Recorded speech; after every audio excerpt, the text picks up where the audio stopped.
বিদ্যুতের দাম বাড়লো, আবার আজকে দেখলাম সেটি নিম্ন আয়ের গ্রাহকদের জন্য কমিয়ে আনা হয়েছে। কোনো সমন্বয়হীনতা কি আসলে এখানে কাজ করছে কিনা? মানে বাড়ানোও হলো, কমানোও হচ্ছে, কিন্তু বাড়ানোর আগে গণশুনানির যে বিষয়টি সামনে এসছে সেটি নিয়ে প্রশ্ন যে সেখানে যেসব বিষয় গণশুনানিতে বারবার বলা হয়েছিল যে এখনই দাম না বাড়ানোর, কিন্তু সেটি আসলে শোনা হয়নি। দেখুন, আমি সরকারি ভাষ্য অনুযায়ী বলছি না, আমি আমার ব্যক্তিগত অবজারভেশন থেকে বলছি যে রিয়েলিটি ছিল যে বিদ্যুতের দাম বাড়াতে হবে। এটা ছিল আসলে রিয়েলিটি, কারণ বিদ্যুৎ উৎপাদনের যে কাঁচামাল, আপনার জ্বালানি বা তেল, এটার এখন আপনার আমদানি খরচ, বিশ্ব বাস্তবতা, বিশেষ করে ইরান ইসরায়েল যুদ্ধের ফলে দাম বাড়ছে আবার কমছে। গতকালকে দেখলাম আবার 2% দাম বেড়ে গেল বিশ্ববাজারে। তারপরে কয়লা, তারও দাম বাড়ছে। তারপরে আমাদের গত 17 বছর বিদ্যুতের যে মহা লুটপাট হয়েছে, এবং বিশেষ করে ভাড়াভিত্তিক বিদ্যুৎ কোম্পানি, তারপরে আপনার ওই যে আরও যে কুইক রেন্টাল, এইগুলোতে যে ক্যাপাসিটি চার্জ বলে যে ব্যয়টা আমাদের হতো, বিদ্যুৎ উৎপাদন না করেও বিদ্যুতের বিল দিতে হতো তাদের সক্ষমতা অনুযায়ী, এই সব কিছু মিলে এখন এই পরিস্থিতিতে বিদ্যুতের দাম আপনার বাড়ানো হলো। এবং বিদ্যুতের দামটা বাড়ায় কিন্তু আপনার বিআরইসি, রেগুলেটরি কমিশন, বিআরসি নাকি আপনার একটা কি বিআরসি, এরাও বাড়ায়। এই দামটা তারা বাড়িয়েছে 22 তারিখ 23 তারিখে গণশুনানি হয়েছিল কৃষিবিদ ইনস্টিটিউশনে, ওইটাও আমি দেখেছি। সেখানে যারা উপস্থিত ছিলেন বক্তা পর্যায়ের, তারা তর্ক করেছিল যে শেষ পর্যন্ত বিআরইসি এই আপনার 10% 1 টাকা কত পয়সা বাড়াইছিল। আজকে সরকারের অনুরোধে যে বিশেষ করে লাইফলাইন গ্রাহক যারা, অর্থাৎ 50 থেকে 75 ওয়াট এই বিদ্যুৎ যারা একদিনে এক মাসে ব্যবহার করে, তাদেরকে বলা হয় লাইফলাইন গ্রাহক।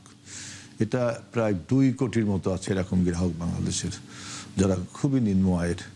তাদের দামটা অপরিবর্তিত রেখেছে, বাড়ায়নি সরকারের অনুরোধে বিআরইসি। অর্থাৎ আমি বলতে চাচ্ছি যে রিয়েলিটিটা হলো বিদ্যুতের দাম বাড়াতে হবে, যেহেতু কাঁচামালের দাম বেড়ে গেছে। তারপরে বিদ্যুতের উপরে প্রচুর ভর্তুকি দিতে হয় সরকারের।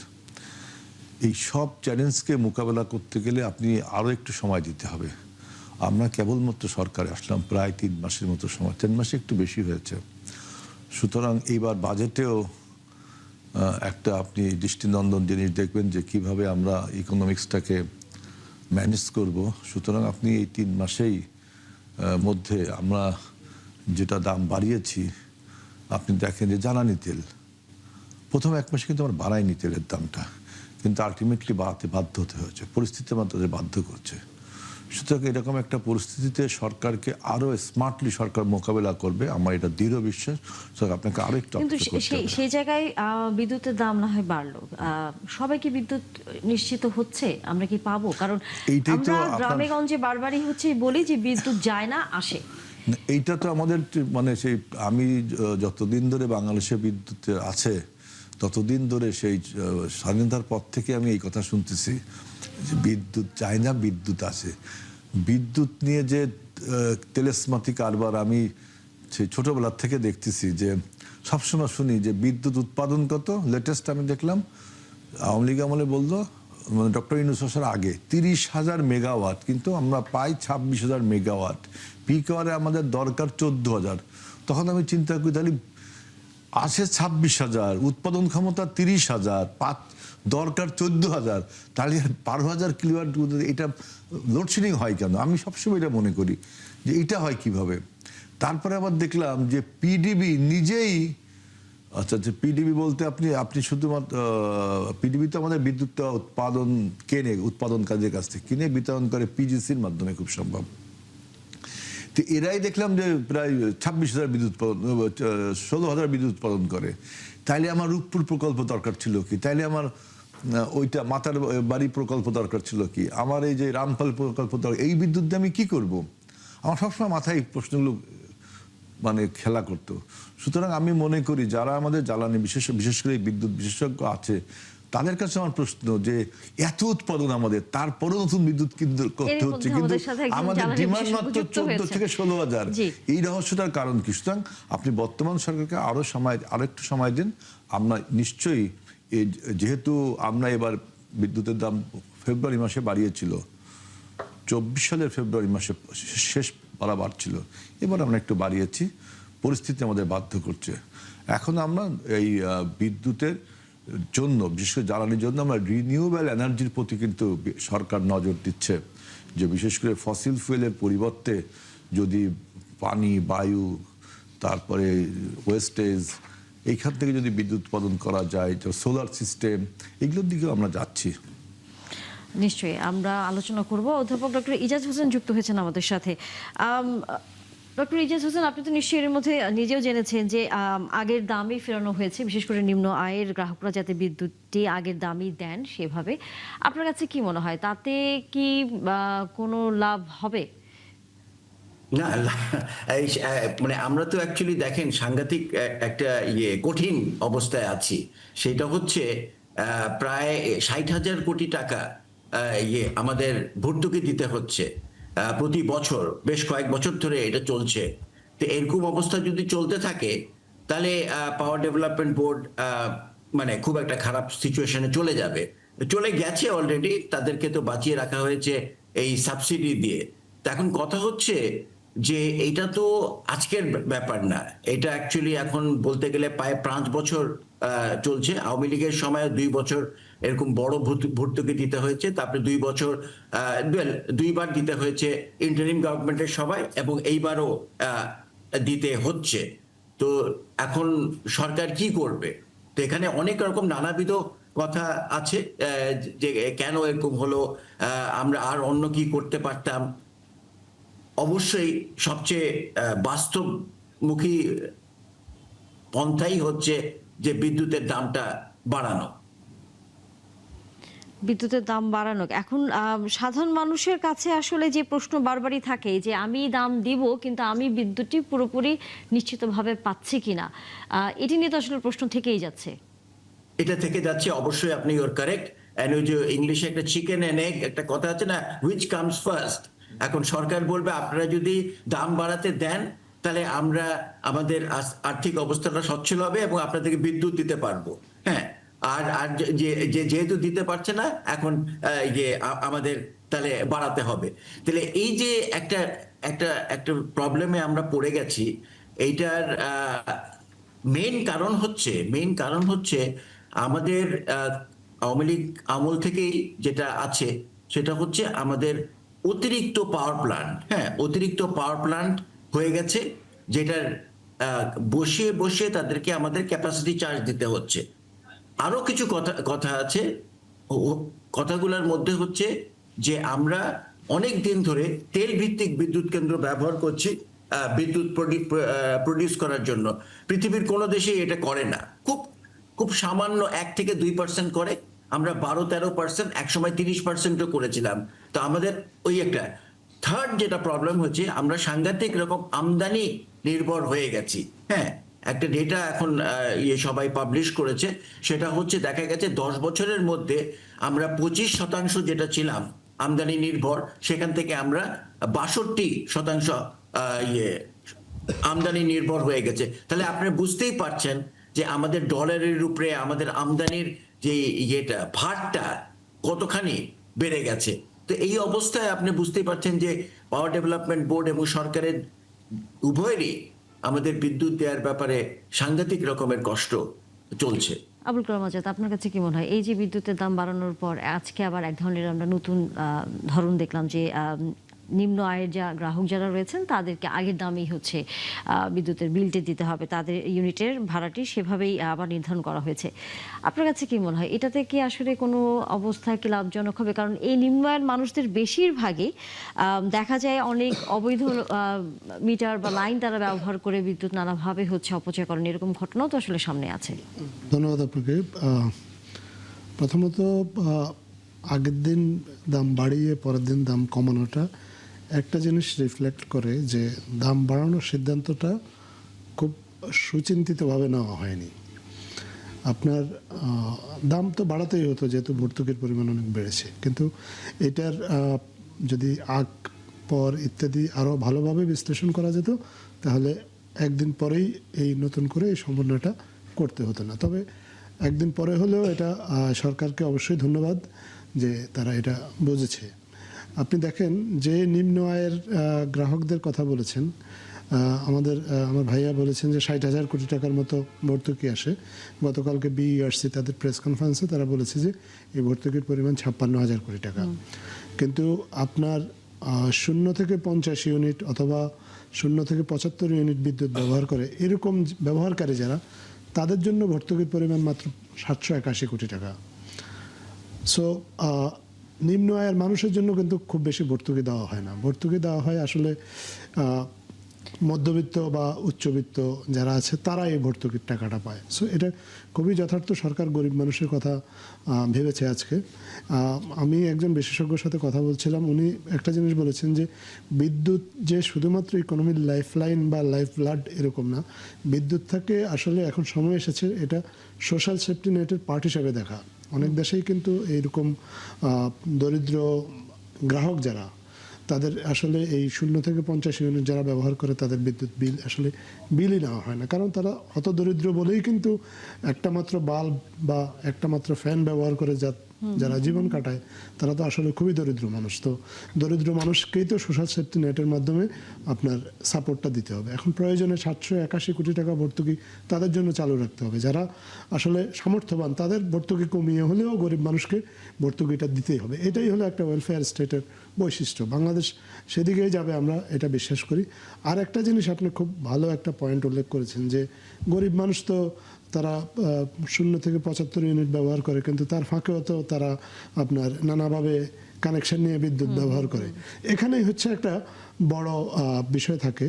দেখেন বিদ্যুতের যে সাবসিডি, এই সাবসিডিটা অনেকাংশেই কমিয়ে আনা যায় যদি বিদ্যুৎ খাতে দুর্নীতি, অপচয় এগুলো রোধ করা যায়। এবং এগুলো রোধ করলে কিন্তু আপনার এই যে 56,000 কোটি টাকার ভর্তুকি সরকারকে দিতে হচ্ছে, এটার একটা বড় অংশ কমে আসে। এবং আপনি এই যে একজন গরিব মানুষ সে কীভাবে আরেকটা মিটার থেকে নিয়ে আসে, এটা তো শুধু সে একা নিয়ে আসে না, এটার সাথে বিদ্যুৎ বিভাগের লোকজন জড়িত, কোনো না কোনো মহল তাকে সহযোগিতা করে, যে কারণে সে এই অবৈধভাবে এই কানেকশনটা নিয়ে সে আপনার অবৈধ বিদ্যুৎ ব্যবহার করে এবং সেই বিদ্যুতের কোনো বিলই দেয় না। তো কেউ না কেউ তো এটার বেনিফিশিয়ারি। এই বেনিফিশিয়ারিদেরকে চিহ্নিত করে যদি এই অনিয়মটা দূর করা যায় তাহলে আপনার এই সাবসিডির উপর প্রেশারটা কমবে, গরিব মানুষও তার স্বাভাবিক নিয়মে বিদ্যুৎ ব্যবহার করবে এবং সে তার বিদ্যুতের বিল দেবে এবং সরকারের উপরও আর্থিক চাপটা কমে আসবে। আমরা যদি আসি এই আদ্দিন হাসপাতালের প্রসঙ্গে, আজিজুল বারী হেলাল, সেটি হচ্ছে আসলে সবাই আমরা তাকিয়ে আছি সরকারের দিকে এবং সরকারের প্রতিনিধিদের পেলেই আসলে আমরা এই প্রশ্নটি করি যে আদ্দিন হাসপাতালটি শেষ পর্যন্ত তার কার্যক্রম চালিয়ে যেতে পারবে কি পারবে না, মানে আইন কি বলছে? আদ্দিন হাসপাতাল যে সমস্ত শর্ত দিয়ে লাইসেন্সটা নিছিল সেই শর্তগুলো পূরণ করেনি। আপনি দেখলাম স্বাস্থ্যের ডিজি এবং মাননীয় মন্ত্রীও মনে হয় ভিজিট করেছেন, করার পর দেখা গেছে যে শর্ত দিয়ে তারা আপনার হসপিটালটা করেছিল সেই শর্তগুলো তারা মানেনি বিধায় এই 6 জন শিশুর, আমি দেখলাম যে এসি দীর্ঘক্ষণ বন্ধ ছিল, আমি পত্রিকা রিপোর্ট অনুযায়ী বলছি দীর্ঘক্ষণ বন্ধ ছিল, সেখানে ভেন্টিলেশনের তত ব্যবস্থা ছিল না, অর্থাৎ অক্সিজেনের থেকে কার্বন ডাইঅক্সাইডের পরিমাণ বেশি হয়ে গেছিল এবং যত লোকের ক্যাপাসিটি তার থেকে বেশি লোক অ্যাটেন্ডেন্ট সহ সেখানে ছিল। এই যে অনিয়মের ফলে এইখানে একটা দুর্ঘটনা ঘটছে। এটা আদ্দিন হসপিটাল।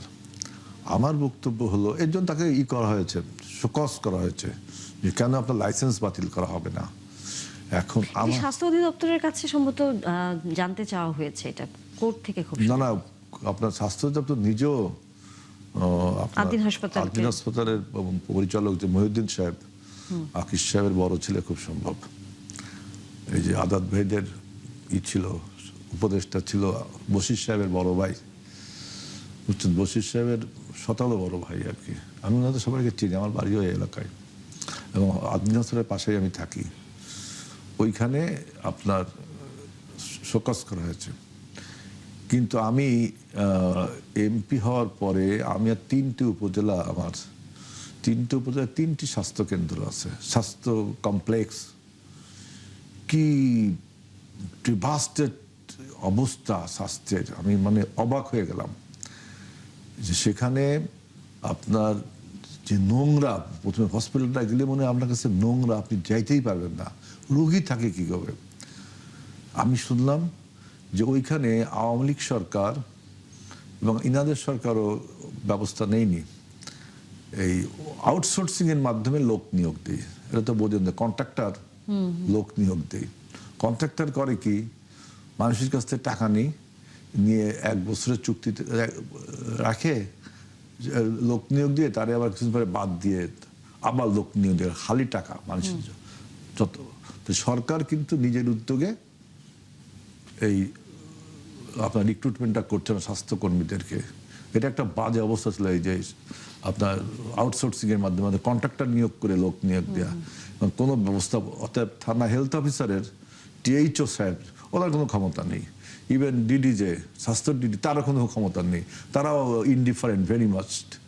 এরপরে দেখলাম যে ওষুধ নেই, আপনার এই দেবে স্যালাইন দিবে, তার বটলটা আছে কিন্তু একটা সেট লাগে স্যালাইন, 5-7 টাকার দাম, টোটাল নেই। আমি বললাম খাতা কলমে তো সব কেনা হয়েছে, বাইরে আসলে স্বাস্থ্য তারপরে দেখেন যে খাবার, আওয়ামী লীগের আমলে খাবারের এক ঠিকাদার নিত 10-12টা হসপিটাল মিলে একজন নিয়ে, সে আবার সাব কন্ট্রাক্ট দিত। সাব কন্ট্রাক্ট দিলে সাব কন্ট্রাক্টর মেন কন্ট্রাক্টরে টাকা দেয়, তাইলে এই চাপটা কিন্তু পরে রোগীরা যে খাবারটা খায় উন্নত মানের খাবার খেতে পারে না, আগেই তো তাকে ঘুষ দিয়ে আসতে হচ্ছে। আমি বললাম যে এই প্রথা বন্ধ করতে হবে, বিশেষ করে এই হসপিটালে খাবার, এইটাও টেন্ডারটা ওপেন করে দিতে হবে। একই ব্যক্তি গত 17 বছর ধরে তিনি একটা হসপিটালের খাদ্য, সিভিল সার্জনও কোনো কথা বলে না, ডিডিও কোনো কথা বলে না, কার কাছে কোনো উত্তর নেই। আমি সর্বশেষ স্বাস্থ্যমন্ত্রীর সাথে কথা বলেছি, বিশেষ আমাদের স্বাস্থ্য প্রতিমন্ত্রীর সাথে, যে হসপিটালগুলোতে এই যে খাবার যারা খায়, বিশেষ করে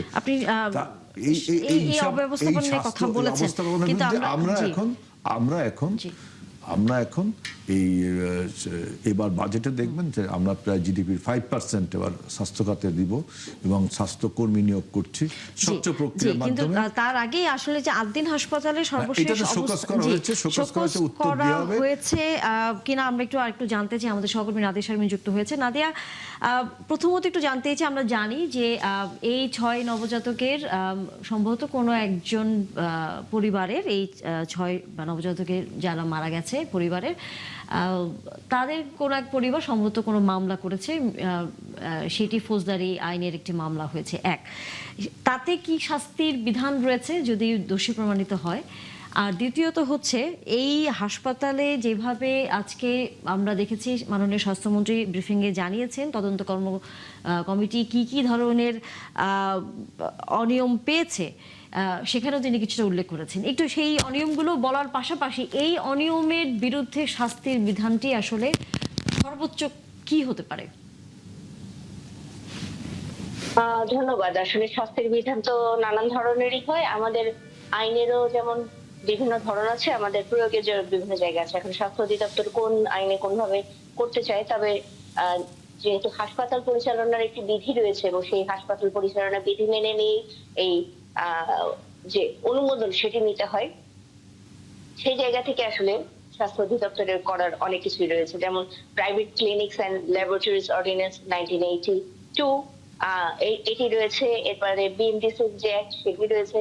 বিএমডিসির পাশাপাশি যে নিরাপদ খাদ্য আইনের ব্যবস্থা রয়েছে, ভোক্তা অধিকার সংরক্ষণ আইনের ব্যবস্থা রয়েছে। তো এইখানে আসলে অনেকগুলো আইনে কিন্তু এর মধ্যে সাজা দেওয়াও হয়ে গেছে, ভোক্তা অধিকার বলি, নিরাপদ খাদ্য বলি। কিন্তু বিএমডিসির যে মূল একটা হসপিটালের চিকিৎসার কাজ, হসপিটালে তো আসলে খাবার খাওয়ানোর কাজ না বা বেকারি বানানোর কাজ না, হসপিটালের কাজ চিকিৎসা দেয়া। সেই চিকিৎসা দেওয়ার জায়গাটাতে যেহেতু অনিয়ম পাওয়া গেছে বলে তারা জানিয়েছেন এবং গুরুতর অনিয়ম পাওয়া গেছে, এটার অবকাঠামোগত এবং তার সাথে যে চিকিৎসার জায়গা থেকে হাসপাতাল কর্তৃপক্ষের যে অবহেলার জায়গাটি সেটি তারা পেয়েছেন। আমি জানি না চিকিৎসকের অবহেলা কতটুকু তারা পেয়েছেন। আমরা আসলে খুব বড় করে যে চিকিৎসকের অবহেলা বলতে পারি তা নয়, এটা মূলত প্রশাসনিক অবহেলার জায়গাটা অনেক বেশি এবং তার সাথে স্টাফদের অবহেলার জায়গাটা মারাত্মক। কেননা রাত্রেবেলার এই সময়টাতে স্টাফরাই ওখানে বেশি থাকে এবং স্টাফ নার্স যারা আছে তারা এই জায়গা থেকে কতখানি তথ্য দ্রুত দিতে পেরেছে সেই বিষয়গুলো যাচাই সাপেক্ষে আসলে যদি প্রমাণিত হয়ে থাকে, তদন্ত রিপোর্ট যেটি ব্রিফ করেছেন তার বাইরে আসলে বিস্তারিত তো এখনো জানা যায়নি। তো সেই বিস্তারিত তথ্যগুলো পেলে হয়তো এই বিষয়ে আর একটু স্পষ্ট বলা সম্ভব হতো। তবে এই জায়গাতে প্রশাসনিক জায়গায় যারা রয়েছেন তাদের শাস্তির জায়গা রয়েছে, বা হাসপাতালের ট্রাস্টি বোর্ড থেকে শুরু করে নিয়ে যারা সর্বোচ্চ জায়গা থেকে ব্যবস্থাপনাগত ত্রুটি যাদের রয়েছে, কাঠামোগত ত্রুটি যাদের রয়েছে, এবং এই ধরনের এসি শ্বাসরুদ্ধকর পরিস্থিতি হতে পারে জেনেও যদি তারা এই হসপিটালের এই জায়গাটি অবহেলা করে থাকেন, সেক্ষেত্রে তাদের বিরুদ্ধে অবশ্যই ব্যবস্থা নেওয়ার সুযোগ রয়েছে। এবং এটি লাইসেন্স স্থগিত থেকে শুরু করে লাইসেন্স বাতিল থেকে শুরু করে আর্থিক জরিমানা থেকে শুরু করে নানান ধরনের ব্যবস্থা হতে পারে। এবং তার সাথে যেটি দণ্ডবিধিতে রয়েছে, অবহেলা জড়িত যদি কোনো মৃত্যু হয় তাহলে সেক্ষেত্রে আসলে এই ঘটনাতে তাদেরকে যুক্ত করা এবং এই মামলায় তাদেরকে যুক্ত করার সম্পূর্ণ সুযোগ রয়েছে। এবং যেটি বলছিলেন আপনি যে আরেকটি ফৌজদারি মামলাও হয়েছে, ফৌজদারি মামলাতেও আসলে বিচারের জায়গাটি রয়েছে এবং অবহেলাজনিত মৃত্যুর জন্য আসলে যাবজ্জীবনও হতে পারে।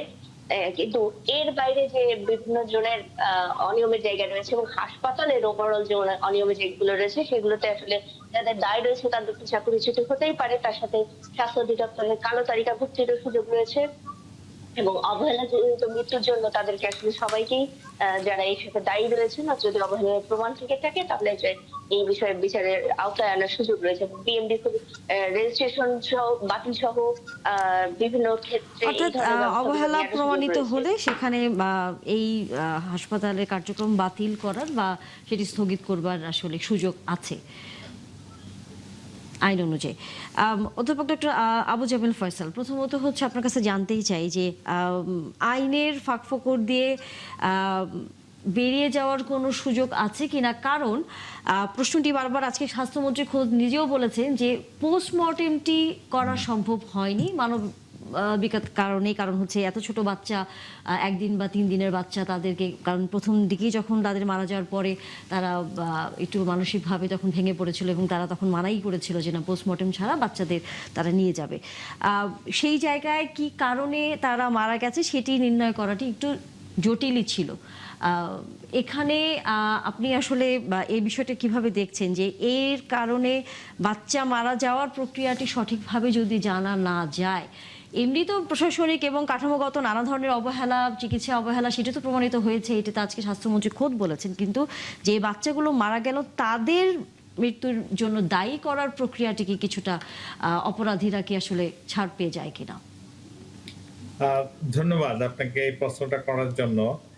এখানে পোস্টমর্টম তো অবশ্যই না করলে পরে তো বোঝা মুশকিল যে কি কারণে মারা গেল, কিন্তু এটাও তো ঠিক যে তখন মানে এসি বন্ধ করে দেওয়ার পরে ঘরটা একদম বন্ধ ছিল, কোনো রকম ভেন্টিলেশন হচ্ছিল না, বাতাস প্রবাহিত হচ্ছিল না, এবং সেইখানে শ্বাসকষ্টটাই প্রধান হয়েছে।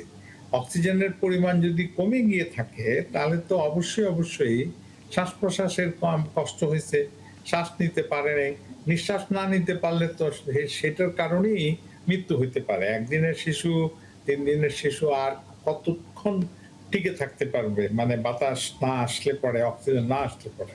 তো এইখানে মানে সার্কামস্ট্যান্সিয়াল এভিডেন্স দিয়ে প্রমাণ করা যেতে পারে যে কিভাবে এই বাচ্চাগুলোর মৃত্যু হইল, এবং ওইটা দিয়ে প্রমাণ করতে পারলেই আপনার পোস্টমর্টম তো অনেক সময়ই হয় না।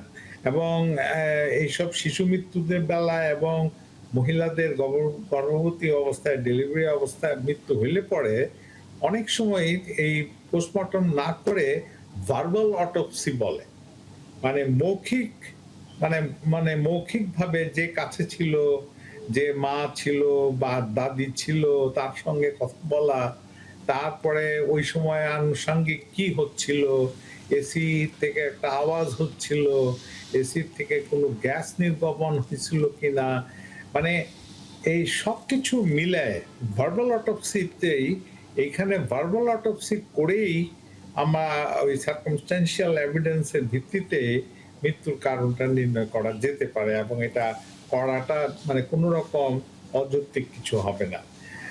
আমাকে মানে এই মৃত্যুর কারণটার থেকেও তো বড় জিনিসটা হইল যে এতগুলো শিশু একসঙ্গে মৃত্যু বরণ করলো, মানে কি, মানে হইল যে এখানে পুরো ব্যাপারটা কিন্তু যারা নাকি কর্তৃপক্ষ, এই হাসপাতাল কর্তৃপক্ষ, হাসপাতালের চিকিৎসক, নার্স বা অন্য যারা নাকি সহকারী, আয়া, বুয়া যারা নাকি থাকে এরকম সময়ে, তারা তাদের যে কাজের অবহেলা প্রমাণিত হইল, তারা ওই সময় আসে নাই, তাদেরকে ডাকাডাকি করার পরেও আসে নাই, এবং আসলে পরে তারা হয়তো বাচ্চাগুলোকে বাইরে নিয়ে আসতে পারতো, ওই ঘরের মধ্যে থেকে বাইরে নিয়ে আসতে পারতো, এবং এমনও হইতো হয়তো বা যে বাইরে নিয়ে আসলে হয়তো বাচ্চাগুলো বেঁচে যেত, এবং 6 জনের জায়গায় হয়তো বা খুবই নরম অবস্থায়, মানে খুবই পুষ্টিহীনতার অবস্থায় হয়তো বা এক একটা বাচ্চা ছিল, তো তাদেরকে হয়তো বাঁচানোটা হয়তো সম্ভব হইতো না, বাকিগুলোকে বাঁচানো সম্ভব হইতো। তো সেইখানে আমাদেরকে মানে এই মৃত্যুর কারণটা একদম অটোপসি করে, মানে পোস্টমর্টম করে না করে, ওই যে ভার্বাল অটোপসি করে আমরা বের করতে পারি। আর ওই অবহেলার কাজটা, মানে অবহেলা যে হয়েছে এবং এইখানে সেটা প্রমাণিত, তো সেইখানে সেটা নিয়েই আমাদেরকে বোধহয় বেশি করে কথা বলতে হবে, চিন্তা করতে হবে। এবং ওই নাদিয়া অবহেলার কথা অবশ্যই চিন্তা করতে হবে, আপনিও বলছিলেন, একটু- কিন্তু এখানে তানিয়া, একটি বিষয় একটু আপনার কাছে একটু যুক্ত আমি করতে জানতে চাই। চাই, সেটি হচ্ছে যে এই হাসপাতালটি, তার যে কাঠামো, অর্থাৎ আমাদের এই সহকর্মী নাদিয়া শারমিনও একটা অনুসন্ধানের প্রতিবেদন করেছেন যে ফায়ার সার্ভিস থেকে 6 বার তাদেরকে চিঠি দেওয়ার পরে সেখানে ফায়ারের কোনো এক্সিট কোনো পয়েন্ট নেই, এক। দ্বিতীয়ত সেই হাসপাতালের ছাদে একটি বেকারি, তৃতীয়ত সেই আইসিইউ থেকে শুরু করে হাসপাতালের যেসব ওয়ার্ডগুলো রয়েছে সেখানে রোগী থাকা তো দূরের কথা, একটা সাধারণ মানুষের মানে নর্মালি বসে থাকার মতো অবস্থা সেখানে নেই। সেটি কেমন করে একটা হাসপাতাল দিনের পর দিন চলে এসেছে। যদি এই শিশুগুলো মারা না যেত তাহলে তো হয়তো এত বছর তারা যেভাবে কার্যক্রম চালিয়ে আসছে সেটি হয়তো হতো। এই যে অবকাঠামোগত দিকটি, সেটিও তো আসলে বিবেচনায় নিয়ে আসা উচিত বলে কি মনে করেন? অবশ্যই, অবশ্যই। এবং ওইটাতে অবকাঠামোর যে সমস্যাগুলা এখন চিহ্নিত হয়েছে, এবং এটা এমন ভাবেই চলছে সেই 1997 সন থেকে। এইখানে লাইসেন্স পাওয়ার পরে, ওনারা তো লাইসেন্স নিছেন, লাইসেন্স আছে, এবং হাসপাতাল পরিচালনা করার জন্য ওনাদের যা যা প্রয়োজনীয় লাইসেন্স সবই আছে। কিন্তু আমাদেরকে আবার এটাও দেখতে হবে যে স্বাস্থ্য অধিদপ্তর থেকে লাইসেন্স দেওয়ার পরে কোনো রকম সুপারভিশন হয় না, এটা সুপারভিশন করার মতো তাদের সামর্থ্য নাই। ডিজি হেলথের এই যে প্রাইভেট ক্লিনিকস এন্ড হসপিটাল লক্ষাধিকের উপরে সারা দেশে, এই লক্ষাধিক হাসপাতালের ক্লিনিকের কোনো রকম সুপারভিশন হয় না। তাহলে এই যে মাসে- আমরা হয়তো আলতিন এখন হাসপাতালের কথা তারপরে বলছি, তো আপনি ওইটি- যে জায়গায়, ওইটাও আমি ঠিক বলতে- আপনার এই পয়েন্টে একটা প্রশ্ন করতে চাই, সেটা হচ্ছে ঢাকা শহরে তো ব্যাঙের ছাতার মতো এখানে ক্লিনিক, সেখানে হচ্ছে টেস্টিং সেন্টার, এরকম নানা জিনিস তৈরি হয়েছে। এইগুলোর লাইসেন্স তাহলে যেভাবে দেওয়া হচ্ছে সেখানেও তো আমরা রোগী মারা যাওয়ার খবর শুনি, ভুয়া ডাক্তারের কথা শুনি, সেগুলোও তো নিয়ন্ত্রণ করা যাচ্ছে না। না, সেই আমি তো নিয়ন্ত্রণ করতে হইলে আমাকে তাহলে লাইসেন্স দিচ্ছি কেন আমরা? লাইসেন্স দিচ্ছি হয়তো বা যে কোনো ভাবে হোক, সে প্রমাণ করছে আমার যে যখন তার- লোকই নেই, আমি এটা দেখতে পারবো না যে সে ঠিক মতো সকল শর্ত মানছে এই কিনা। আমি ওইটাই বলতে চাচ্ছি যে লাইসেন্স দিচ্ছি, ঠিক মতো খোঁজ খবর না নিয়েই লাইসেন্স দিয়ে দিচ্ছি, এবং লাইসেন্স দেওয়ার পরে তার কোনো তদারকিও হচ্ছে না, সুপারভিশন হচ্ছে না। তো তাহলে পরে ডিজি হেলথের ওই দায়িত্বের কথা কেউ তো বলছে না যে আমরা গত 97 সন থেকে এই হাসপাতালটা কেউ পর্যবেক্ষণ করতে আসলো না, কেউ তদারকি করতে আসলো না। কেন আসলো না?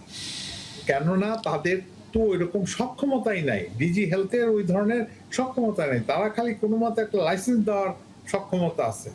লাইসেন্স তো একটা কাগজ তো মানে পূরণ করে টাইপ করে প্রিন্ট করে নিয়ে গিয়ে বাস ওইটা হয়ে গেল, সই করে দিল, হয়ে গেল। কিন্তু লাইসেন্স দেওয়ার পরে কি ঘটনা ঘটতেছে এটা কেউ দেখতেছে না। এবং আবুল কালাম আজাদ, দেখার আপনার কাছে জন্য- কি মনে হয় এই প্রক্রিয়ার মধ্যে দিয়ে তো আমরা আসলে যুগের এইটার মানে জন্য আমরা চলে আমাদেরকে আসছি। জি। স্বাস্থ্য অধিদপ্তরকে সাংঘাতিকভাবে শক্তিশালী করতে হবে। আচ্ছা, সেই শক্তিশালীটা আসলে কিভাবে হবে? আমরা তো যুগের পর যুগ এই প্রক্রিয়ার মধ্য দিয়ে আসলে দেখে আসছি। আমরা যখন কোনো ঘটনা ঘটে তখন আমরা আসলে তখন সেটি নিয়ে আলোচনা করি, না, তখন এইসব আপনার বিষয়গুলো আসে। স্বাস্থ্য অধিদপ্তরের যে বিভাগ থেকে লাইসেন্সটা দেওয়া হয়, জি, director of hospitals and clinic, ওই বিভাগ থেকে লাইসেন্সটা দেয়। ওই বিভাগে লাইসেন্স দেওয়ার জন্য একজন দুইজন অ্যাসিস্ট্যান্ট ডিরেক্টর আছে। তো ওই একজন দুইজন অ্যাসিস্ট্যান্ট ডিরেক্টর দিয়ে তো আর পর্যবেক্ষণ পর্যালোচনা মানে এদেরকে তদারকি করা যাবে না। তাহলে পরে বলতে হবে যে ডিজি হেলথের আন্ডারে একটা এই লাইসেন্স তদারকি করার, এই প্রতিষ্ঠানগুলো তদারকি করার জন্য একটা ভালো একটা ডাইরেক্টরেট হওয়া উচিত, মানে ডাইরেক্টরেট অফ সুপারভিশন। না, এটা উনি যথার্থই বলেছেন। এটা আমরা কোভিডের সময় দেখেছি যে এই যে আপনার শাহেদ তার রিজেন্ট হাসপাতাল, সেখানে পরে দেখা গেল যে তাদের লাইসেন্সই নেই, লাইসেন্স ছাড়াই অপারেট করছে। এরকম আরো অনেকগুলো মেডিকেল কলেজে কোভিডের সময় আমরা দেখেছি। তখন এই সময় এই বিষয়টা নিয়ে কিছুটা আলোচনা হয়েছিল এবং পরে অনেক ভুয়া হাসপাতাল আবিষ্কৃত হয়েছিল। হেলাল ভাই একটু আগে বললেন যে সরকারি হাসপাতালের দুরবস্থা। সরকারি হাসপাতালের দুরবস্থা দুইটা কারণ। একটা তো অবশ্যই সরকারের আপনার এইসব বিষয়ে নজর না দেওয়া, আরেকটা হলো ইচ্ছাকৃতভাবে সরকারি হাসপাতালটাকে দুর্বল করে রাখা হয় যাতে রোগী প্রাইভেট ক্লিনিকগুলোতে যেতে বাধ্য করা হয়। এবং এইটার ফলেই কিন্তু বাংলাদেশে হাজার হাজার প্রাইভেট ক্লিনিক আসলে গজে উঠছে। এবং এটা খুব হাই টাইম। আমাদের ফ্যাক্টরি ইন্সপেকশনে যেমন একটা আপনার ডিপার্টমেন্ট আছে ইন্সপেকশন, শিল্প মন্ত্রণালয়ের আন্ডারে, যে কারণে একটা সময় আপনি দেখেছেন যে ফ্যাক্টরি দুর্ঘটনা হতো প্রায়, এখন সেটা অনেকটাই কমে এসেছে তাদের তৎপরতার ফলে। আমাদের এই হাসপাতালের ইন্সপেকশনের জন্য স্বতন্ত্র ইউনিট থাকা জরুরি এবং সেই ইউনিটটাকে, হাসপাতাল যেহেতু এটা পুরোপুরি জনস্বাস্থ্যের সাথে সম্পর্কিত এবং এইখানে কোনো ধরনের আসলে ছাড় দেওয়ার কোনো সুযোগ নেই। এটা একেবারে 100% কমপ্লায়েন্ট হতে হবে একটা হাসপাতালকে, কারণ সামান্যতম অবহেলার কারণে একজন মানুষের জীবন যেতে পারে। আমাদের হেলাল ভাই আছেন, উনি মাননীয় সংসদ সদস্য, উনি নিশ্চয়ই উপযুক্ত ফোরামে এই বিষয়ে কথা বলবেন। আমরা মনে করি যে মানে হেলথের ক্ষেত্রে মনিটরিং, সুপারভিশন, কমপ্লায়েন্স এই ইস্যুগুলো আসলে খুবই জরুরি। আর কেনাকাটায় দুর্নীতি, বাস বা হাসপাতালগুলোর যে নোংরা পরিবেশ, এগুলো তো আছেই, এগুলোতেও ওনারা অবশ্যই নজর দিবেন। পাশাপাশি যেহেতু আমাদের দেশের চিকিৎসাটাই আসলে অনেকটা প্রাইভেট হাসপাতাল নির্ভর, আসলে সরকারি হাসপাতালে নিতান্তই বাধ্য না হলে কেউ যেতে চান না। সো প্রাইভেট হাসপাতালগুলোকে অবশ্যই তদারকির আওতায় আনতে হবে। অবশ্যই সেই তদারকি সামনের দিনগুলোতে কিভাবে করবেন সরকার আমরা নিশ্চয়ই জানবো হেলাল ভাইয়ের কাছ থেকে। নাদিয়া শারমিন, আপনি মনে হয় কিছু যুক্ত করতে চেয়েছিলেন? জি, আমি একটু বিষয় স্পষ্ট করতে চাই। পুরো বিষয়টা আসলে একটু স্পষ্ট না করলে বিভ্রান্তি হতে পারে। সেটা হচ্ছে যে শিশু মৃত্যুর ঘটনা যে মামলা হয়েছে সেটা অবহেলাজনিত মৃত্যুর মামলা। এটাকে আমি সর্বোচ্চ শাস্তির কথা বলেছি, তার কারণ এটা যদি উদ্দেশ্যমূলক মৃত্যু হয় বা এটার পিছনে যদি বড় কোনো জায়গা দেখা যায়, সেই জায়গা থেকে হয়তো সর্বোচ্চ শাস্তি, নইলে কিন্তু এটার শাস্তি সর্বোচ্চ আসলে 5 বছর, 5 বছরের কারাদণ্ড অথবা যে অন্য শাস্তির কথা বলা হচ্ছে বা অর্থদণ্ড রয়েছে বা উভয় দণ্ড হতে পারে। এবং তার সাথে আরেকটি বিষয় বলে রাখি যে যেটি হাসপাতালের লাইসেন্সিং এর ক্ষেত্রে সেখানে কিন্তু ছোট একটা সাজানোর ব্যবস্থা আছে। 5,000 টাকা জরিমানা দিয়ে বা 6 মাসের কম জেল দিয়েও এই লাইসেন্সিং এর ঝামেলা থেকে পার পেয়ে যাওয়ার একটি অংশ রয়ে গেছে এই যে লাইসেন্সিং প্রক্রিয়ার ক্ষেত্রে। সেই ক্ষেত্রে বলা যায় আসলে এই লাইসেন্স বাতিল করবে কিনা বা এই বিষয়ে কতটুকু তারা ব্যবস্থা নেবে আমি জানি না, কিন্তু আপনি যেটি বলছিলেন যে বাচ্চাদের ময়নাতদন্ত না হওয়া অবশ্যই একটি দুর্বলতার জায়গা, কিন্তু তার সাথে এটাও সত্যি কথা, বাচ্চাদের আমরা যখন দেখেছি সম্পূর্ণ নীল হয়ে যাওয়া শরীর, বুক, কান এবং অন্যান্য অংশগুলোতে একেবারে নীল হয়ে যাওয়া অংশগুলো সুস্পষ্টভাবে প্রমাণ করে, অর্থাৎ সার্কামস্টেন্সিয়াল এভিডেন্স যেটাকে বলা হয়, সেটি সুস্পষ্টভাবে দেখা যায় যে এরা আসলে শ্বাসরোধ হয়ে মারা গেছে। এবং অবশ্যই আমি জানি না এটার মৃত্যুর কারণ হিসেবে শ্বাসরোধই দেওয়ার কথা, অর্থাৎ শ্বাসরোধ হয়ে যে তারা মারা গেছে তার তো কোনো বিকল্প কোনো তথ্য নেই। কি গ্যাসে শ্বাসরোধ হয়ে মারা গেছে সেটা হয়তো আমরা এই অটোপসি হলে জানতে পারতাম, বা এর ভেতরে শরীরের ভেতরে কি ঘটেছিল সেটা হয়তো জানতে পারতাম, কিন্তু শ্বাসরোধ হয়ে মারা গেছে এবং সেটা অক্সিজেনের অভাবে, এই বিষয়ে কিন্তু বিয়ন্ড এনি ডাউট, এটা কিন্তু প্রমাণিত তাদের ফিজিক্যাল এভিডেন্সে। তাহলে এটি প্রমাণের জন্য কিন্তু এর চেয়ে বেশি জরুরি না আর তার সাথে যে তথ্যগুলো আছে তথ্যগুলো যদি যাচাই করা হয়, তথ্যগুলো মিলিয়ে যদি প্রমাণগুলো দেওয়া হয়, এবং একই সাথে আরেকটি বিষয় বলতে চাই, এই বাচ্চাগুলোকে কিন্তু কয়েকজনকে উপরে আবার নিয়ে যাওয়া হয়েছিল এনআইসিইউতে নিয়ে যাওয়ার পরে সেখান থেকে আবার ফেরত পাঠানো হয়েছিল। যখন বাচ্চাগুলো অসুস্থ হয়ে যাচ্ছিল, কয়েকজন বাবা মা তারা তাড়াতাড়ি করে উপরে এনআইসিইউতে নিয়ে গেছিলেন, সেখানে চিকিৎসা নিয়ে আবার ফেরত পাঠানো হয়েছিল। সেখানে থাকলে হয়তো বেঁচে যেত সেই কয়টি বাচ্চা। তো এই যে দৌড়াদৌড়ি, এই যে সম্পূর্ণ ঘটনাগুলো, এগুলো কিন্তু সিসি ক্যামেরায় আছে। এই সিসি ক্যামেরার ফুটেজ কেন নেওয়া হয়নি এখন আমি জানি না। পুলিশের এই তদন্তে তদন্তে কি সেই ফুটেজ ক্যামেরার জায়গা ফুটেজ থাকবে। নেওয়া হয়নি, সিসি ক্যামেরার ফুটেজ নেওয়া হয়নি? আমি এখনো পর্যন্ত এমন কোনো তথ্য পাইনি। পুলিশ এ ব্যাপারে আমাদের স্পষ্ট করেনি। আমরা হয়তো এই বিষয়ে স্পষ্ট করলে জানতে পারতাম। তবে সিসি ক্যামেরার ফুটেজ কিন্তু হাসপাতাল কর্তৃপক্ষ আর কারো হাতে ছাড়েনি। পুলিশ নিয়েছে কিনা এই বিষয়ে পুলিশ আমাদেরকে স্পষ্ট করেনি। তবে এটি একটি গুরুত্বপূর্ণ এভিডেন্স হিসেবে থাকতে পারে। আর এর বাইরে যদি বলি, লাইসেন্সিং এর ক্ষেত্রে আপনি জানেন হাসপাতালে, বাংলাদেশের হাসপাতালের লাইসেন্স গুলো ডিজি হেলথ দপ্তর থেকে দেওয়া হয়।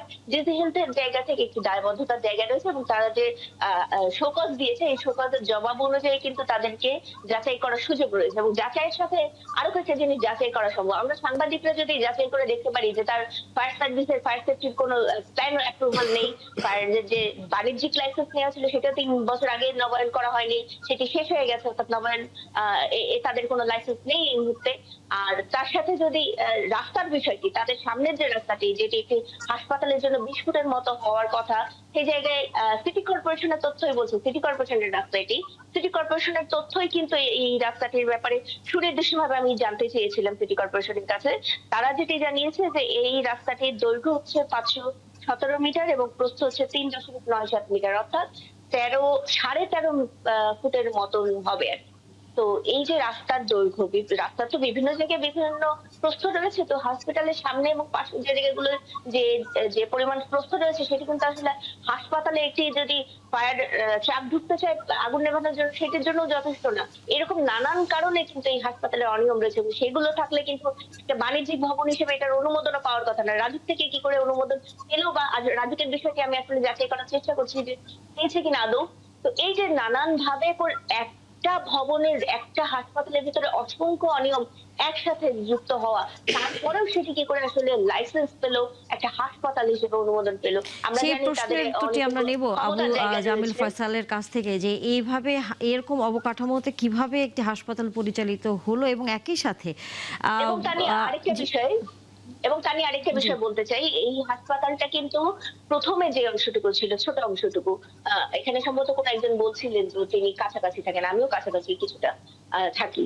আমি এই হসপিটালকে ছোটবেলা থেকে গড়ে উঠতে দেখেছি। আমি এই হসপিটালটাকে প্রথমে ছোট একটা অংশ সামনে দেখেছি, এবং আমি যাচাই করে দেখেছি, আমি গুগল ম্যাপের মাধ্যমে, গুগল আর্থের মাধ্যমে প্রতিটা পরিবর্তন রেকর্ড করেছি।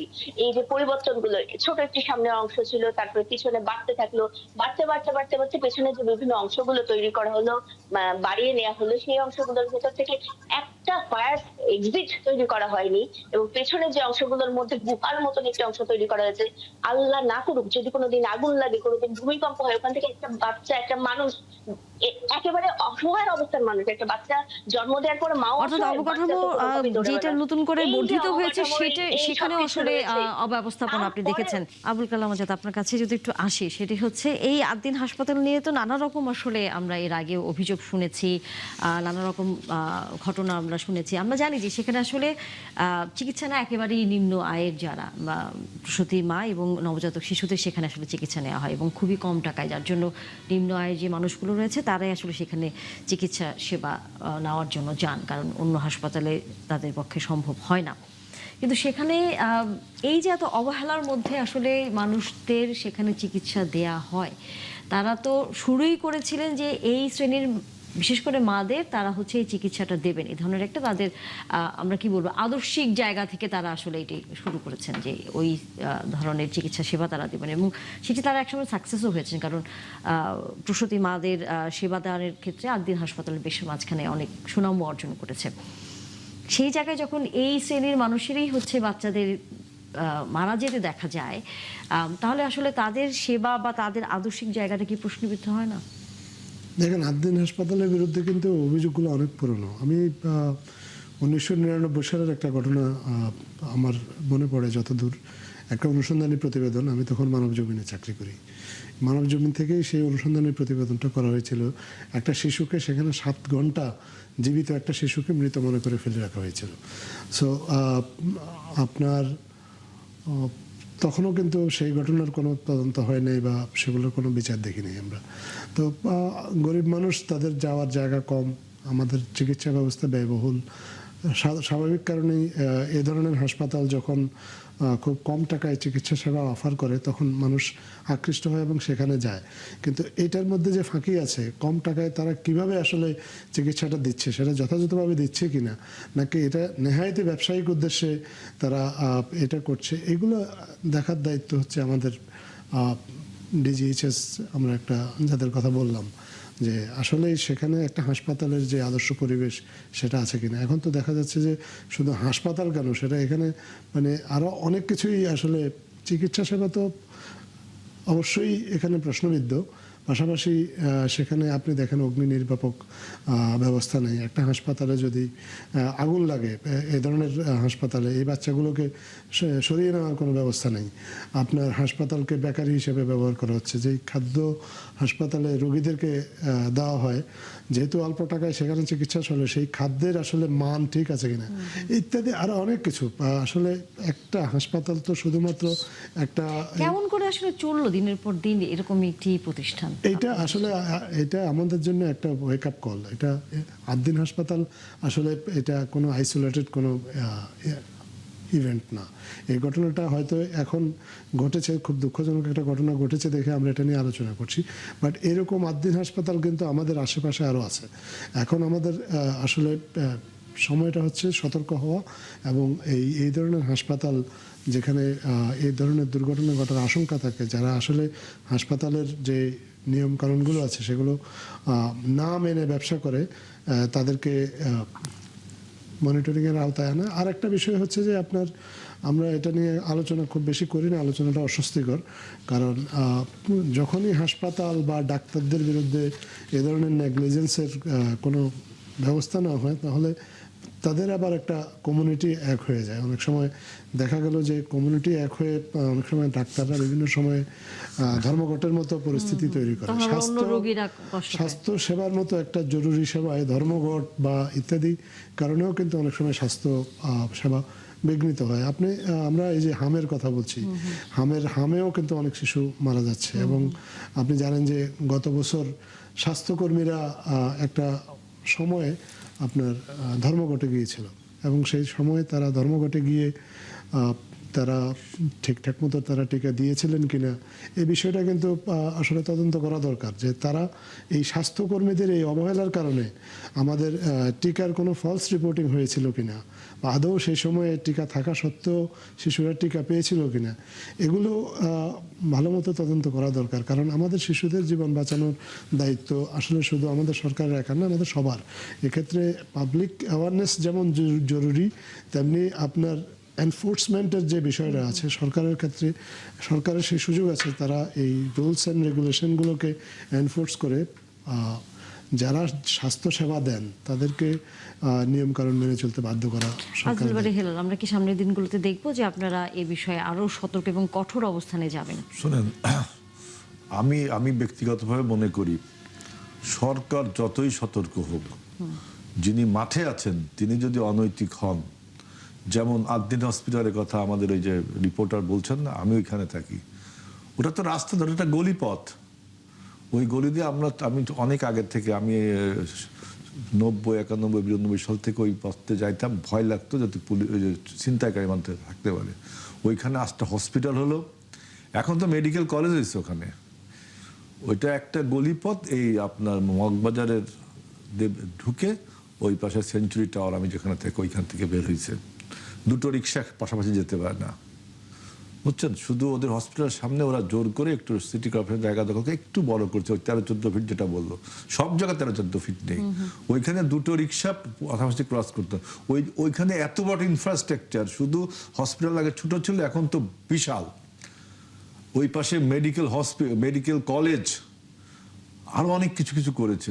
এই যে এই লাইসেন্সটা, ওইখানে তো হসপিটাল করার কথা না তো, এটা একটা আবাসিক এলাকা, ফুললি আবাসিক এলাকা। ওই এলাকাটা দেখেন, সব আবাসিক এলাকা, ওইখানে একটা মেডিকেল কলেজ দিয়ে বসে আছে, মেডিকেল হসপিটাল। কারণ কি, ওই যে কম টাকায় চিকিৎসা হয়। আগে বাচ্চা হওয়াতে 5,000 টাকা, এখন 10,000 টাকা। আর ওই যে আপনার অ্যাম্বুলেন্স ভাড়া 800 টাকায় সারা বাংলাদেশ ওই লিখতো এইভাবে। কিন্তু এই 8 দিনের থেকেও আরো হসপিটাল আছে যেগুলো আমরা আলোচনায় আনছি রাখ, যেহেতু ঘটনাগুলো সামনে আসেনি। হাজত ভাই যেটা বললেন, এরকম অবস্থা প্রচুর। সুতরাং আমি মনে করি আপনি, সরকার তো সতর্ক হতেই হবে, সরকার ইট ইস মানে ডিউটি আর রেসপন্সিবিলিটি। কিন্তু আমি মনে করি হসপিটাল কর্তৃপক্ষ যদি ঠিক মতো আপনার ব্যবস্থা না নেই, সরকার প্রত্যেক জায়গায় কি করতে পারে, আপনার ডিজি হেলথ থেকে একটা টিম পাঠাবে। কত লোক নিয়োগ দেওয়ার দরকার, আপনার প্রত্যেক সপ্তাহে হয়তো আপনার পরীক্ষা করতে যে হসপিটাল চলছে কিনা।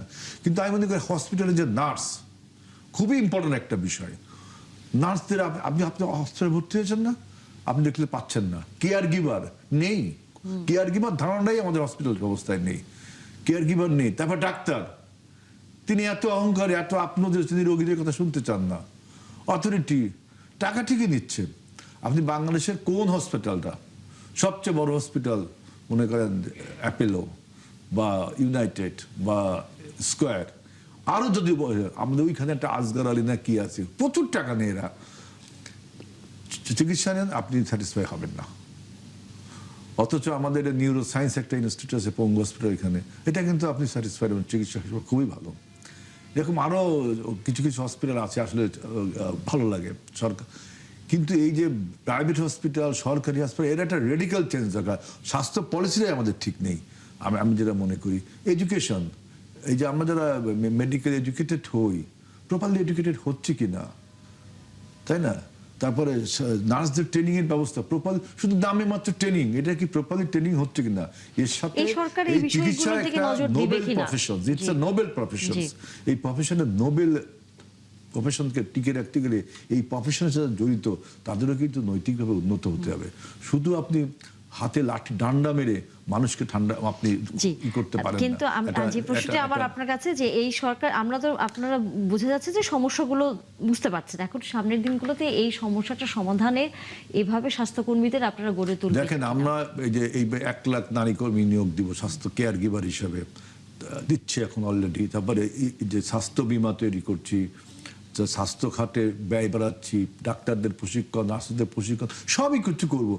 যিনি প্রশিক্ষণ নিবেন, যিনি এই কাজটা মাঠে যায় করবেন, তিনি যদি মেন্টালি অনৈতিক হয়ে যায়, আপনি আমাকে রাজনীতি করতে পাঠিয়েছেন, কত সুন্দর কথা বলছেন, আমাকে কত টাকা দিচ্ছেন, কত কিছু দিচ্ছেন, কিন্তু আপনি মাঠে যায় করছেন অনৈতিক কাজ। এই প্রত্যেকটা ডাক্তার, নার্স, অথরিটি, এদের আগে নৈতিকভাবে এবং সরকারের এই জন্য সতর্ক আপনার পর্যবেক্ষণ তো থাকবেই। আমরা এবারে যে ই হেলথ কার্ড চালু করব, সবকিছু আধুনিক যত ব্যবস্থা আছে সবকিছু চালু আমাদের এই আস্তে আস্তে আপনারা দেখবেন। কিন্তু যে ব্যক্তিটা এটা মাঠে থাকবেন, তিনি যদি এইটাকে ওন না করেন, যদি সকল আধুনিক ব্যবস্থা আপনারা করবেন, সাধারণ মানুষকে সেই আধুনিক সেবা দেবার জন্য স্বাস্থ্য খাতের পরিবর্তন করবেন, সেই জায়গায় আমরা আনন্দিত হতে পারবো নিশ্চয়ই, যদি না ডক্টর আবু জামিল ফয়সাল এরকম ঘটনার বিচার আসলে দৃষ্টান্তমূলক না হয়। দৃষ্টান্তমূলক বিচার তো অবশ্যই হতে হবে, এবং একবার যদি দৃষ্টান্তমূলক বিচার করা যায় তাহলে অন্যরাও এর থেকে ভয় পাবে এবং অন্যরা তার সঠিক কাজগুলো করার চেষ্টা করবে। এখানে সরকারের দায় দায়িত্ব অনেক, এবং কর্তৃপক্ষ, যে কোনো হাসপাতালের কর্তৃপক্ষ, তাদের দায় দায়িত্ব অনেক। কিন্তু পাশাপাশি আমরা জনগণ হিসাবেও আমাদের এই সব বিষয়ে মাঝে মাঝে মানে দেখানো উচিত, কথা বলা উচিত। মানে আমরা যদি, যারা নাকি ভোক্তা, আমরা যারা নাকি সেবা নিতে যাচ্ছি, আমরা যদি সেবা ঠিক মতে না পাই এবং সেবার মান যদি এইরকম হয় যে উপরে ছাদে বেকারি, নিচে হলো আইসিইউ, তো সেইখানে আমাদেরও আওয়াজ তুলতে হবে। মানে সাধারণ জনগণের সম্পৃক্ততা বাড়াইতে হবে এই স্বাস্থ্য ব্যবস্থাপনায়। স্বাস্থ্য ব্যবস্থাপনায় শুধু সরকারের উপর ছেড়ে দিলে হবে না। এখন সরকারের পাশাপাশি আমাদেরকে ওই রকম ভাবে মাঝে মাঝে কথা বলতে হবে যে এই জিনিসটা নাই, এটা ত্রুটিপূর্ণ, এটা ব্যবস্থা করা উচিত। সরকার কিংবা তখন কর্তৃপক্ষ তারা কিন্তু তখন সজাগ হবে, এবং সজাগ হইলে পরে যদি কর্তৃপক্ষ সজাগ হয় তাহলে অনেক কিছুই সমাধান করা যাবে। প্রথমত একটু জানতেই চাই, এই যে চাঁপাইনবাবগঞ্জের যে সীমান্ত দিয়ে বাংলাদেশে পুশিনের যে চেষ্টা করছে বিজেপি, এবং 28 জন সেখানে এখন শূন্য রেখায় অবস্থান করছেন, এটি আমরা দেখি আসলে প্রতি বছরই তারা এরকমভাবে হচ্ছে তাদের দেশ থেকে অনেক মানুষকে বাংলাদেশে প্রবেশের একটা চেষ্টা করেন, এবং সেখানে তখন অনেকে মারাও যান, আবার এটি নিয়ে আলোচনাও হয়। কিন্তু এবার এই পশ্চিমবঙ্গে নির্বাচনে কংগ্রেস হেরে যাওয়ার পর বিজেপি যখন ক্ষমতা নিল, তারপর এই প্রক্রিয়াটি অনেকেই বলছেন যে একটু প্রবণতাটা বেড়ে গেছে, এবং এক ধরনের ইচ্ছাকৃতভাবে উত্তেজনা, নানা ধরনের সেখানকার বক্তব্য, বাংলাদেশ যাতে এক ধরনের তর্ক বিতর্ক বা এক ধরনের দ্বন্দ্বটি মধ্যে জড়ায়, এই প্রক্রিয়াটি অনেকেই আভাস পাচ্ছেন। আপনার দৃষ্টিতে একটু জানতে চাই। জি, আপনাকে অসংখ্য ধন্যবাদ। বাংলাদেশ এবং ভারতের মধ্যে যে সম্পর্ক, এই সম্পর্কটি বর্তমানে একটি অস্থিতিশীল পরিস্থিতির মধ্য দিয়ে যাচ্ছে। বিশেষ করে পশ্চিমবঙ্গে যে বিধানসভা নির্বাচনটি হলো, সেখানে যখন কংগ্রেস হেরে গেল, তৃণমূল কংগ্রেস হেরে গেল, এবং সেখানে বিজেপির ক্ষমতায় আসার পর থেকেই আমরা ধরে নিচ্ছি যে বাংলাদেশ এবং পশ্চিমবঙ্গ এবং ভারতের সীমান্তে এক ধরনের বিশৃঙ্খল পরিস্থিতি তৈরি হবে। সেক্ষেত্রে কয়েকটা বিষয়কে প্রাধান্য দেওয়া যেতে পারে। একটা হলো যে তারা এক ধরনের পুশব্যাক করবে, মানুষজনদেরকে নাগরিকত্ব আইনের বেড়াজালে ফেলে এদেরকে বাংলাদেশি তকমা দিয়ে বাংলাদেশে অনুপ্রবেশের একটা প্রচেষ্টা তাদের থাকবে। আরেকদিকে হলো যে সীমান্তে তারা কাঁটাতার বেড়া দিয়ে আপনার এক ধরনের কূটনৈতিক পরিস্থিতি তৈরি করা, যে পরিস্থিতি, এমন একটি পরিস্থিতি তৈরি হবে যে দুই দেশের সম্পর্কগুলোর মধ্যে অনেক ধরনের প্রশ্নবিদ্ধ জায়গাগুলো আসবে। যেমন ধরুন, কাঁটাতারের বেড়ায় বিষয় না, কিন্তু আমাদের যে সেটেলমেন্ট আছে বাংলাদেশ এবং ভারতের মধ্যে, সীমান্তের যে সেটেলমেন্ট, যেটা 1947 সালে হয়েছে, সেই সেটেলমেন্টের বাইরে গিয়ে বিজেপি সরকার বেশ কিছু আগ্রাসী ভূমিকা নিতে পারে, এবং সেক্ষেত্রেই বাংলাদেশের সাথে ভারতের সম্পর্কটা অনেক বেশি টানাপোড়েনের মধ্যে পড়বে। আরেকটি দিক আপনারা দেখবেন যে ভারতবর্ষের যে রাজনৈতিক চরিত্র এবং ভারতবর্ষের যে অভ্যন্তরীণ রাজনৈতিক হিন্দুত্ববাদের বিকাশটা হয়েছে, সেটার মধ্য দিয়ে কিন্তু এক ধরনের ভারতীয় রাজনৈতিক সংস্কৃতির মধ্যে এক ধরনের পরিবর্তন এসেছে।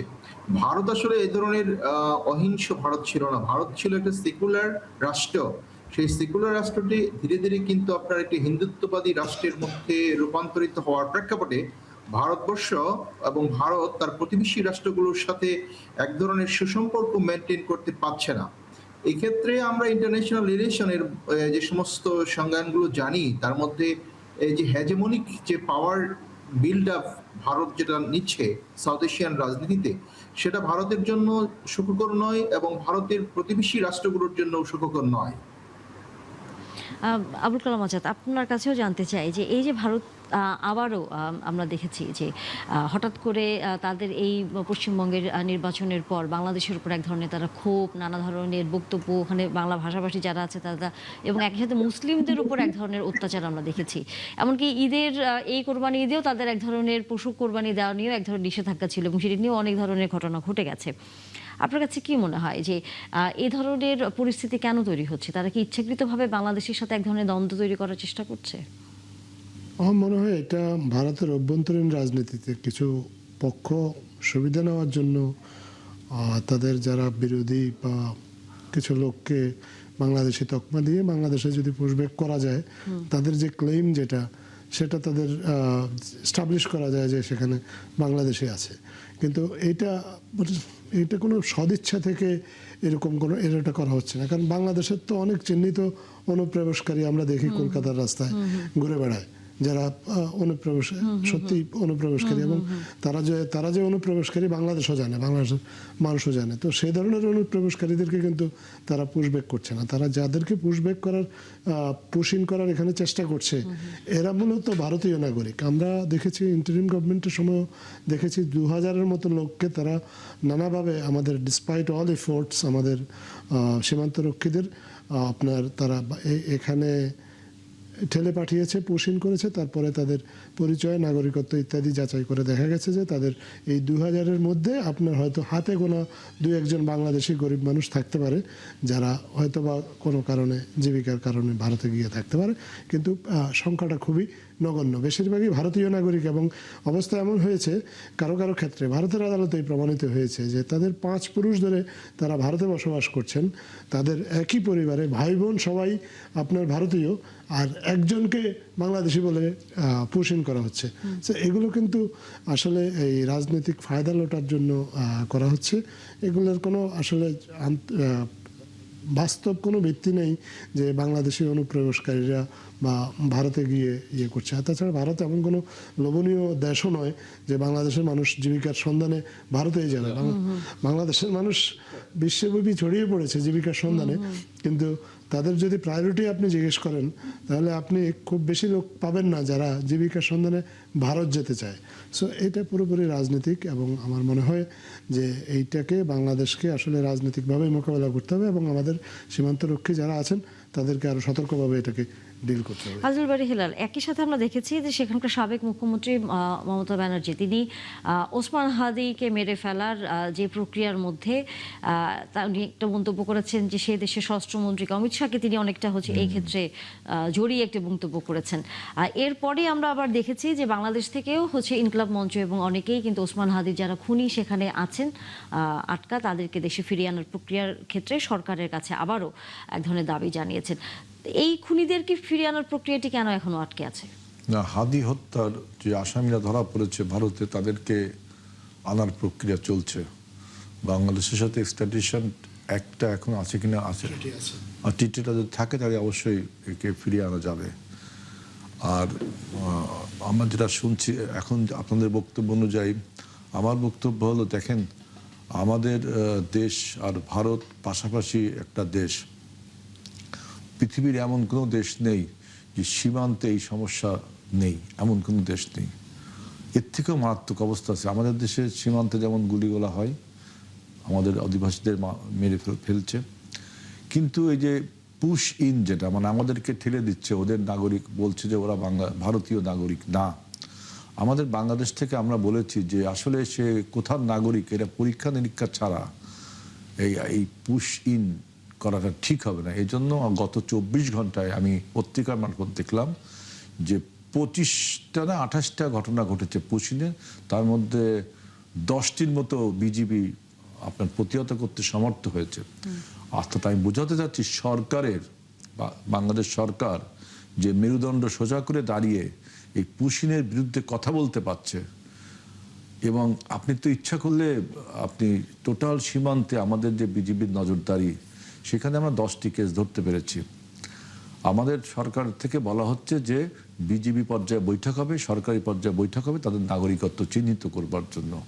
আজাদ ভাই যেটা বলেছে যে এটা এমন কোনো লোভনীয় কান্ট্রি না যে আমাদের দেশের লোক চলে যাচ্ছে। এই যে মাদক পাচার, চোরাচালানি, এগুলো কি শুধু বাংলাদেশের লোক জড়িত? এক দেশের লোক শুধু এটা করতে পারে? তাদেরও লোকজন আছে। আর সীমান্তে আপনারা কাঁটাতারের বেড়া দিয়েছেন, এটা নিয়ে আমাদের কোনো বক্তব্য নেই। আপনাদের সীমান্তে আপনারা কাঁটাতারের বেড়া দেন না ল্যান্ডমাইন পোতেন, সেটা আপনাদের ব্যাপার। 2 কোরিয়ার সীমান্তে তো ল্যান্ডমাইন পুঁতে দিছে, গাজা সীমান্তে ইলেকট্রিক বেড়া দিচ্ছে, এই যে আপনার পশ্চিম তীরের গাজা, ওই যে ফিলিস্তিনিতে, যার সীমান্তে ভারতের সীমান্তে কাঁটাতারের বেড়া দিতেই পারে। কিন্তু আপনি এই বাংলাদেশকে মানব ভাগাড়ে পরিণত করবেন রোহিঙ্গাদের, যেমন আমাদের, আপনি যদি পার্বত্য চট্টগ্রামে যান, বিশেষ করে উখিয়া টেকতে হবে, মনে করবেন যে ওখানে রোহিঙ্গা জনগোষ্ঠী 15 লাখ প্লাস, আর বাংলাদেশি 4 লাখ, তাও আস্তে আস্তে কমছে, তাহলে ওটা রোহিঙ্গাদের একটা এলাকা হয়ে যাচ্ছে। আসাম থেকে সেই আমি 70 কাঁটাতারে বেড়া দিতে হতো কবেতে, রাজীব গান্ধীর আমল থেকে 80 কি 90 দশকে কাঁটাতারে বেড়া দিল না।